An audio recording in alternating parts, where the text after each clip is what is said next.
Cincinnati's Riverfront Stadium, a regal structure in the Queen City and the home of baseball's most successful operation.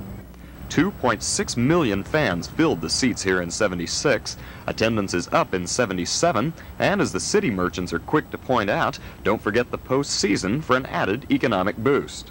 No discussion of the Cincinnati Reds can be complete without a talk with the main spark. As much as he might downplay his achievements, there's no questioning 5 division titles in 7 years, pair of World's Championships. Sparky, it's not too bad an accomplishment. Well, thank you, Scott, but right now that's all in the record books, and this year we're playing 500 ball, which we're not happy with and we're not pleased, but I do think before it's all over we're going to be back on top. Sparky's plan to catch the Dodgers includes a policy most clubs couldn't live with. Johnny Bench will tell you, the Reds are like a family, and it pays to be the oldest son. Sparky's known as a psychologist-type manager.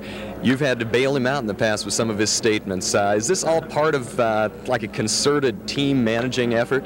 Well, of course it is. He relies on us a lot. He lets us play, and we've always been that way since day one. Sparky is the manager, and he decides what goes on the field, and I think he's the best manager.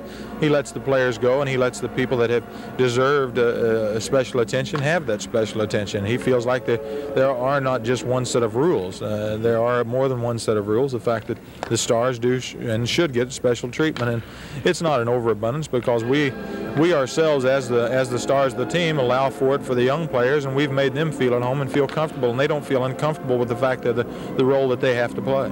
A manager must serve as a psychologist to the fans, the press, the front office, and especially to the 25 players. Sparky Anderson has been a success in the standings. More than that, he's convinced his toughest critics. Well, I believe that the players deserve the headlines, and I let the players determine if I'm as good or, as some people say, deserving of the fact to manage the world champions. I'll never say it myself. I got my own beliefs, but I don't ever say that, and I let the players speak for themselves. And I think the best compliment I've ever had said about me is in the Britannica Encyclopedia. It came out this year, and I was in there, and Joe Morgan listed me as the most valuable player on the club. And that, to me, of all my years in baseball, has been the nicest thing ever said about me.